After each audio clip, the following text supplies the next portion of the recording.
आज की 50 ताज़ा सबसे बड़ी खबरों के लिए सबसे पहले चैनल को सब्सक्राइब कर लें।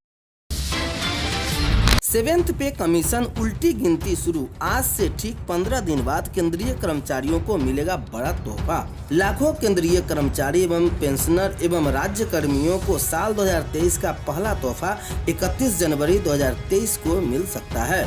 इन दिनों साल 2023 का पहला महीना जनवरी चल रहा है और जनवरी महीने का आज 16वां दिन समाप्त है। इस साल 2023 में केंद्रीय कर्मचारियों के साथ साथ राज्य कर्मचारियों को कई तोहफे मिलने वाले हैं और इसकी शुरुआत 31 जनवरी से हो सकती है। यानी आज से ठीक 15 दिन बाद केंद्रीय कर्मचारियों एवं राज्य कर्मियों को नए साल का 2023 का पहला सौगात मिलने वाला है। दरअसल 31 जनवरी को महंगाई के नए आंकड़े आने वाले हैं। इस आंकड़े से तय हो जाएगा कि इस साल की पहली छमाही में केंद्रीय कर्मचारियों की सैलरी और पेंशनर की पेंशन कितनी बढ़ेगी। आपको बता दें कि हर महीने की आखिरी तारीख को AICPI इंडेक्स का डाटा जारी होता है। नवंबर 2022 तक के आंकड़ों के अनुसार केंद्रीय एवं राज्य कर्मियों के DA में 3% की बढ़ोतरी हो सकती है। अगर दिसंबर महीने में इस इंडेक्स में कोई भी बदलाव नहीं होता है तो केंद्रीय कर्मचारियों के DA में सैलरी में 3% की बढ़ोतरी तय है। यही अगर इंडेक्स में 1 अंक की तेजी होती है तो महंगाई भत्ता 4% तक इजाफा हो सकता है। मीडिया में आ रहा है खबरों के मुताबिक कि 1 मार्च 2023 को कैबिनेट की होने वाली बैठक में महंगाई भत्ते में बढ़ोतरी पर अंतिम फैसला हो सकता है। अगर ऐसा होता है तो 31 मार्च के कर्मचारियों को बढ़ी हुई सैलरी एवं पेंशनर के बढ़ा हुआ पेंशन मिल सकता है। इतना ही नहीं, जनवरी और फरवरी महीने का पेंशन एरियर के साथ खाते में ही जाएगा। दरअसल केंद्रीय कर्मचारियों की महंगाई भत्ते 7th पे कमीशन में हर 6 महीने का समीक्षा होती है। AICPI के आंकड़ों के आधार पर साल में 2 बार महंगाई भत्ते में बढ़ोतरी की जाती है। इस बढ़ोतरी जनवरी तो दूसरी जुलाई में होती है। हर साल की तरह साल 2023 में भी केंद्रीय कर्मचारियों के महंगाई भत्ते में इजाफा होगा। उसी तरह राज्य कर्मियों को भी इजाफा होगा। जनवरी 2023 के लिए महंगाई भत्ते DA का ऐलान अमूमन होली से पहले होता है। अब तक महंगाई भत्ते के आंकड़े को देखकर लग रहा है कि अगले साल भी केंद्रीय कर्मचारियों के DA में 3% की बढ़ोतरी हो सकती है। अगर ऐसा होता है तो केंद्रीय एवं राज्य कर्मियों का महंगाई भत्ता मौजूदा 38% से बढ़ाकर 41% हो जाएगा। गौरतलब है कि केंद्र सरकार की ओर से महंगाई भत्ते में बढ़ोतरी से देश के करीब 47 लाख कर्मचारियों और 68 लाख पेंशन धारकों और राज्य कर्मियों के साथ साथ नियोजित शिक्षक 4.5 लाख नियोजित शिक्षकों को भी फायदा होगा।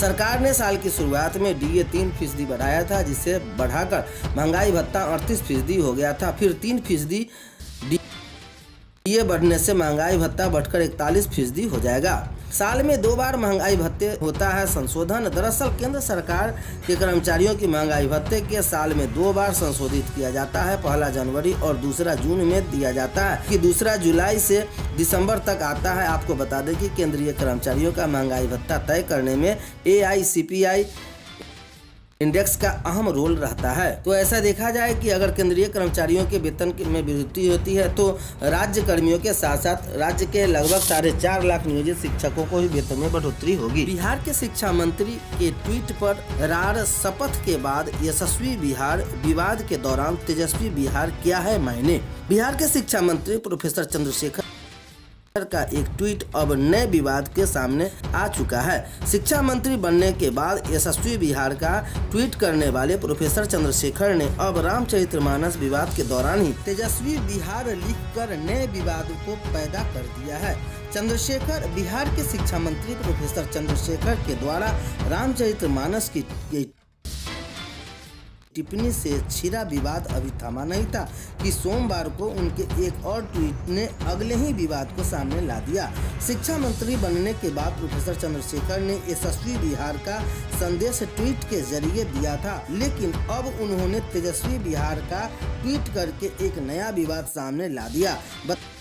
प्रसव पीड़ा से छटपटा रही रेल यात्री के लिए देवदूत बने किन्नर। ट्रेन में ही हुआ बच्चे का जन्म। 12,023 हावड़ा पटना जनशताब्दी एक्सप्रेस से एक महिला यात्री लखीसराय जा रही थी। गर्भवती महिला यात्री को अचानक ट्रेन में ही प्रसव पीड़ा शुरू हुई। उसे इस दौरान किसी अन्य यात्री का साथ नहीं मिला, लेकिन किन्नरों की टोली ने उनकी मदद की और प्रसव कराया।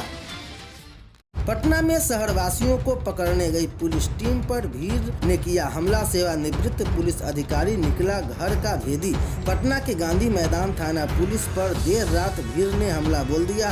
घटना को अंजाम दिलाने का आरोप पुलिस ने एक सेवानिवृत्त पदाधिकारी पर लगाया है। घटना में 2 पुलिस पदाधिकारी सहित 3 जवानों को चोटें आई हैं।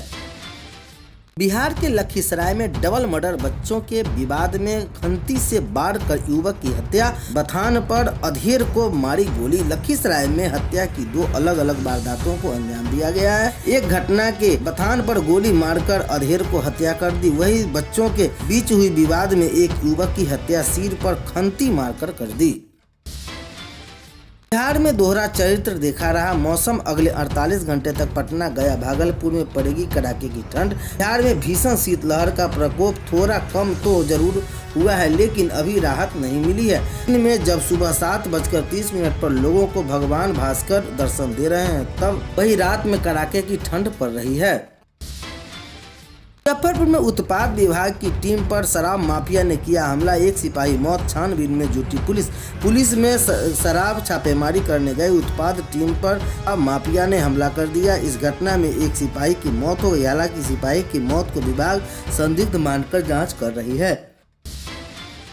भागलपुर के जैविक हाट में अब नियमित रूप से मिलेगा मशरूम और कतरनी चावल चूड़ा। बाजार से बेहद सस्ता है उत्पादन। भागलपुर के जैविक हाट में अब नियमित तौर पर मशरूम, कतरनी चावल, चूड़ा और शहद मिलेगा। जिला कृषि टास्क फोर्स की बैठक में यह निर्णय लिया गया है कि डीएम के पदाधिकारियों को योजनाओं से संबंधित जिम्मेदारी सौंपी है।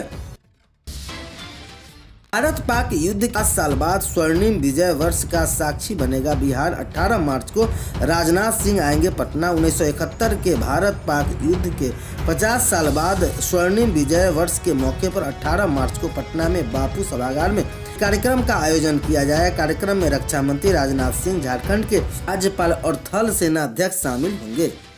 पटना में चोरी की बिजली से चलाया जा रहा था एटीएम। शाखा प्रबंधक के खिलाफ केस दर्ज, मिलेगी यह सजा। आशियाना नगर स्थित एसबीआई बैंक का एटीएम को चोरी की बिजली से चलाया जा रहा था। मामले में बिजली विभाग के शाखा प्रबंधक के खिलाफ थाने में शिकायत की। बिहार पुलिस की स्पेशल टीम ने छत्तीसगढ़ में छापा मारकर कार्रवाई की। बिहार से गायब किए गए 13 ट्रक हुए बरामद। छत्तीसगढ़ में सदर थाने की विशेष पुलिस टीम ने कार्रवाई लगातार जारी है। रायपुर से 200 किलोमीटर दूर पुलिस ने छापेमारी कर बिहार से गायब एक और ट्रक को बरामद किया है। यह ट्रक राइस फैक्ट्री में छिपाकर रखी गई थी। जमालपुर हावड़ा सुपर एक्सप्रेस में एस्कॉर्ट पोर्ट के दोषी पुलिसकर्मियों को राहत नहीं। 22 साल पूर्व का है मामला। Jamalpur Howrah super express train में एस्कॉर्ट पार्टी के एक अन्य सिपाही के साथ यात्रियों ने जबरन पैसे की वसूली करने के लिए एक मामले में पटना हाईकोर्ट के आरोपी पुलिसकर्मी को राहत देने से माफ इनकार कर दिया। अधिक जानकारी के लिए आप हमारे